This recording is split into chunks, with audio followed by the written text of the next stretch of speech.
সুপ্রিয় দর্শক, আসসালামু আলাইকুম। সবাইকে স্বাগতম জানাচ্ছি আজকের গুরুত্বপূর্ণ সংবাদে। প্রথমেই জানিয়ে দিচ্ছি সংবাদ শিরোনাম। পহেলা জুলাই থেকে নতুন পে স্কেল কার্যকর, ২০ গ্রেডে আসছে যেসব বড় পরিবর্তন। এদিকে ভাঙায় আবারও দুপক্ষের সংঘর্ষ, দুদিনে আহত ৫৫। অপরদিকে বিশ্বকাপের সবচেয়ে দামি ফুটবলার কে? এবং সবশেষে থাকছে বিনামূল্যে বিশ্বকাপ দেখা যাবে ইউটিউবে। শুনছিলেন সংবাদ শিরোনাম, এখন বিস্তারিত। তার আগে ছোট্ট একটি আবেদন, যদি আপনি ফিফা বিশ্বকাপ ২০২৬ ভালোবাসেন, লাইক দিন। আপনার পছন্দের দলকে সাপোর্ট করতে চাইলে কমেন্টসে লিখে জানান আপনার পছন্দের দলের নাম, আর সাবস্ক্রাইব করুন আমাদের চ্যানেলটি, কারণ আমরা বলি সেই কথা যা অনেক মিডিয়া আড়াল করে। এখন চলুন বিস্তারিত দেখা যাক। পহেলা জুলাই থেকে নতুন পে স্কেল কার্যকর, ২০ গ্রেডে আসছে যেসব বড় পরিবর্তন। দীর্ঘ প্রতীক্ষার অবসান ঘটিয়ে আগামী পহেলা জুলাই থেকে নতুন পে স্কেল কার্যকর হতে পারে বলে জোর আলোচনা চলছে। সরকারি কর্মকর্তা কর্মচারীদের জন্য বহুল প্রত্যাশিত এই বেতন কাঠামো বাস্তবায়িত হলে বেতন, ভাতা ও অন্যান্য আর্থিক সুবিধায় বড় ধরনের পরিবর্তন আসতে পারে। বিশেষ করে ২০ গ্রেডের চাকরিজীবীদের জন্য থাকছে একাধিক নতুন চমক। সংশ্লিষ্ট সূত্রগুলো বলছে, নতুন পে স্কেলে শুধু মূল বেতনই বাড়ছে না, বরং পেনশন, চিকিৎসা ভাতা ও অন্যান্য সুবিধাতেও পরিবর্তনের সুপারিশ করা হয়েছে। জীবনযাত্রার ব্যয় বৃদ্ধি ও মূল্যস্ফীতির চাপ সামলাতে সরকারি চাকরিজীবীদের আর্থিক সক্ষমতা বাড়ানোর লক্ষ্যে এই উদ্যোগ নেওয়া হয়েছে। মূল বেতনে বড় পরিবর্তনের আভাস। নবম জাতীয় পে কমিশনের সুপারিশ অনুযায়ী সরকারি চাকরিজীবীদের মূল বেতন বা বেসিক ৫০% পর্যন্ত বাড়ানোর প্রস্তাব রয়েছে। এটি বাস্তবায়িত হলে প্রথম থেকে ২০তম গ্রেড পর্যন্ত সব স্তরের বেতন কাঠামোয় বড় পরিবর্তন আসবে। প্রস্তাবিত হিসাব অনুযায়ী প্রথম গ্রেডের কর্মকর্তাদের বর্তমান ৭৮,০০০ টাকার মূল বেতন বেড়ে দাঁড়াতে পারে ১,১৭,০০০ টাকায়। একইভাবে দশম গ্রেডের ১৬,০০০ টাকা মূল বেতন বেড়ে হতে পারে ২৪,০০০ টাকা, আর ২০তম গ্রেডের কর্মচারীদের ৮,২৫০ টাকার বেতন বাড়িয়ে ১২,৩৭৫ টাকা করার প্রস্তাব রয়েছে। এদিকে আলোচনায় এসেছে আরও একটি বিষয়। প্রশাসনিক বিভিন্ন সূত্রে একাদশ থেকে ২০তম গ্রেডের চাকরিজীবীদের বেসিক বেতন ১০০% পর্যন্ত বাড়ানোর গুঞ্জন রয়েছে, যদিও এই বিষয়ে এখনও কোনো আনুষ্ঠানিক ঘোষণা আসেনি। ২০ গ্রেড বহাল রেখেই নতুন কাঠামো।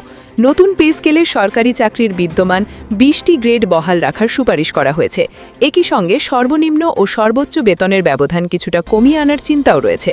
প্রস্তাব অনুযায়ী সর্বনিম্ন গ্রেডের বেতন ২০,০০০ টাকা পর্যন্ত উন্নীত করার আলোচনা থাকলেও চূড়ান্ত সিদ্ধান্ত এখনও আসেনি। পেনশন ও চিকিৎসা ভাতায় বাড়তি সুবিধা। নতুন পে স্কেলে শুধু চাকরিজীবীরাই নন, পেনশনভোগীরাও বাড়তি সুবিধা পেতে পারেন। প্রস্তাব অনুযায়ী মাসে ২০,০০০ টাকার কম পেনশন পাওয়া ব্যক্তিদের পেনশন প্রায় দ্বিগুণ পর্যন্ত বাড়তে পারে। ২০ থেকে ৪০,০০০ টাকার পেনশনভোগীদের ক্ষেত্রে প্রায় ৭৫% এবং ৪০,০০০ টাকার বেশি পেনশন প্রাপ্তদের জন্য প্রায় ৫৫% বৃদ্ধির সুপারিশ রয়েছে। এছাড়া প্রবীণ পেনশনভোগীদের চিকিৎসা ভাতাও বাড়ানোর প্রস্তাব করা হয়েছে। ৭৫ বছরের বেশি বয়সীদের চিকিৎসা ভাতা ৮,০০০ টাকা থেকে বাড়িয়ে ১০,০০০ টাকা করার সুপারিশ করা হয়েছে। অন্যদিকে কম বয়সী পেনশনভোগীদের জন্য চিকিৎসা ভাতা বৃদ্ধির প্রস্তাব রয়েছে। বাজেটে বড় বরাদ্দের পরিকল্পনা। নতুন পে স্কেল বাস্তবায়নে সরকারের অতিরিক্ত ব্যয় মেটাতে আসন্ন বাজেটে প্রায় ৩৫,০০০ টাকা বরাদ্দ রাখার বিষয়টি চূড়ান্ত পর্যায়ে রয়েছে বলে আলোচনা চলছে। সংশ্লিষ্টরা বলছেন, সরকারি চাকরিজীবীদের জীবনযাত্রার ব্যয় সামঞ্জস্য করা এবং কর্মক্ষেত্রে উৎসাহ বাড়ানোই এই উদ্যোগের মূল লক্ষ্য। তবে সরকারিভাবে চূড়ান্ত প্রজ্ঞাপন প্রকাশ হওয়া পর্যন্ত নতুন পে স্কেলের বেতন কাঠামো ও সুবিধাগুলো সম্ভাব্য হিসাব হিসাবেই বিবেচিত হবে। এদিকে ভাঙায় আবারও দুপক্ষের সংঘর্ষ, দুদিনে আহত ৫৫।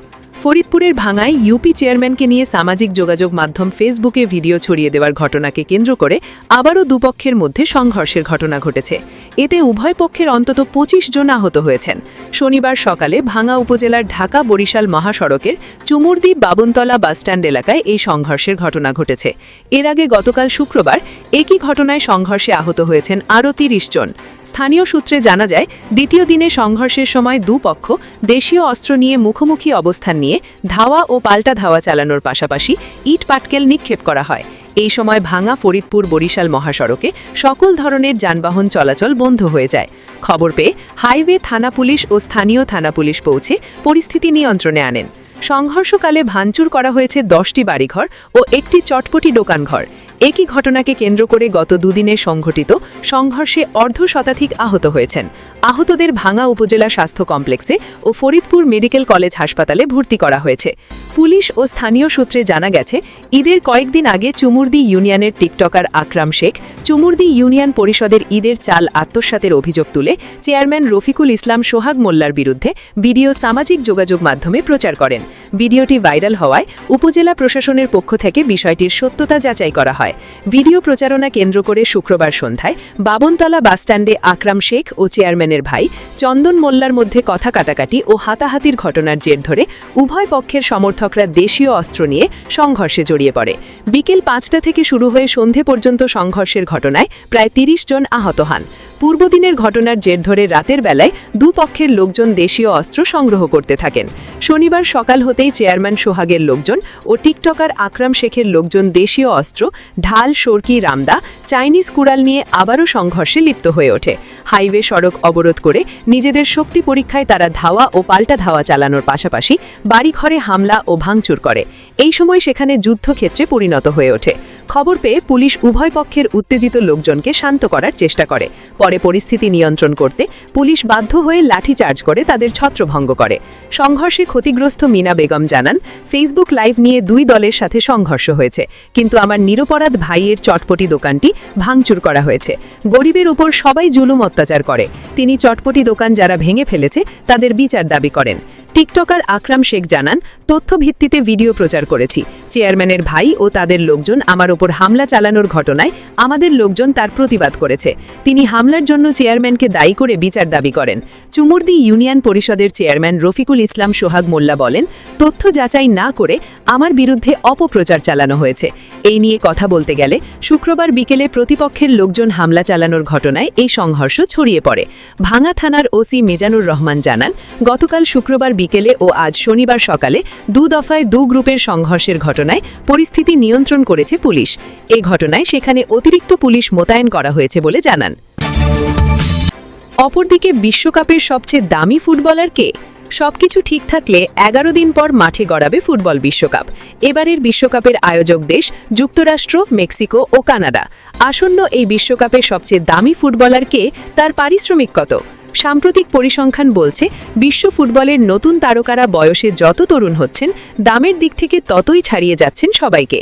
এর সবচেয়ে বড় ও চমকপ্রদ উদাহরণ স্প্যানিশ তারকা লামিনে ইয়ামাল। 20 বছর পেরোনোর আগেই এই বার্সেলোনা উইঙ্গারের বাজার মূল্য এখন $401 মিলিয়ন বেশি, বাংলাদেশি মুদ্রায় যা প্রায় 5,000 কোটি টাকা। বিশ্বজুড়ে দামি খেলোয়াড়দের তালিকায় তিনি এখন সবার উপরে। সমবয়সী অন্য যে কোনো ফুটবলারের তুলনায় তার দাম প্রায় 3 গুণ। ইয়ামালের ঠিক পরেই আছেন নরওয়ে ও ম্যানচেস্টার সিটির গোল মেশিন আর্লিং হাল্যান্ড। তবে ফরাসি তারকা কিলিয়ান এমবাপ্পের বয়স 27 পেরোলেও এই তালিকার শীর্ষ 3-এ ঠিকই নিজের জায়গা ধরে রেখেছেন রিয়াল মাদ্রিদের এই ফরোয়ার্ড। আসন্ন বিশ্বকাপে অংশ নিতে যাওয়া শীর্ষ 10 দামি ফুটবলারের তালিকাটি দেখলে ইউরোপের বড় পরাশক্তিগুলোর একচিটিয়া আধিপত্যই চোখে পড়বে।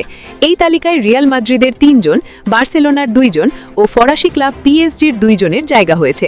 তবে তালিকায় ফ্রান্সের উসমান দেমবেলের নাম নেই। অথচ পিএসজির হয়ে সম্প্রতি সব শিরোপাই জিতেছেন তিনি। এমনকি 2025-এর ব্যালন ডি'অরও উঠেছে তার হাতে। ব্যক্তিগত এত বড় অর্জনের পরেও দেমবেলের না থাকার কারণটা বেশ পরিষ্কার। বর্তমান ফুটবল বাজার খেলোয়াড়দের অতীত বা বর্তমানের ব্যক্তিগত অর্জনের চেয়ে তাদের বয়স, পারফরমেন্সের ধারাবাহিকতা এবং দীর্ঘমেয়াদী সম্ভাবনার উপরই বেশি জোর দিচ্ছে। আর সেজন্যই সেরাদের এই তালিকায় রাজত্ব করছেন তরুণেরাই। 2026 বিশ্বকাপের সবচেয়ে দামি 10 ফুটবলার। 1 নম্বর Lamine Yamal, Barcelona, $401.13 million. 2 Erling Haaland, Manchester City, $398.37 million. 3 Kylian Mbappe, Real Madrid, $235.23 million. 4 Jude Bellingham, Real Madrid, $179.08 million.